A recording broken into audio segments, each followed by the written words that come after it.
7 ans et demi et une âme de reporter ou d'archéologue, qui sait. Gabin ne quitte pas son appareil photo. Les ossements, la terre, les chercheurs qui grattent, rien n'échappe à son œil curieux. Un intérêt que sa maman tente de développer au maximum.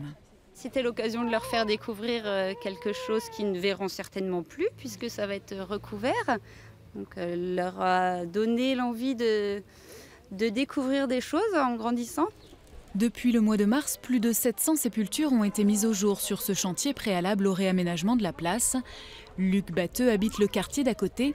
Pour lui, ces recherches préventives sont essentielles. C'est des sites qui vont être en général condamnés, donc autant connaître et inventorier un maximum de choses dans la mesure du possible, parce que c'est vrai que ça doit paraître comme étant des dépenses entre guillemets inutiles pour les projets futurs, mais qui sont très utiles pour la connaissance du passé.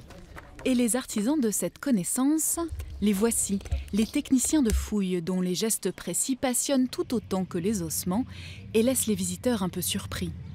Je pensais que ça allait plus vite que ça. Ils ont leurs petits outils, ils grattent. Je pensais pas que c'était aussi minutieux.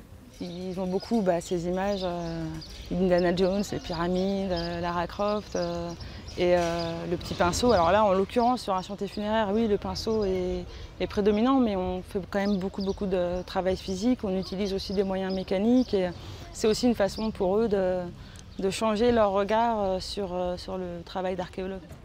Ce week-end, un millier de chanceux a pu découvrir ce chantier habituellement interdit au public.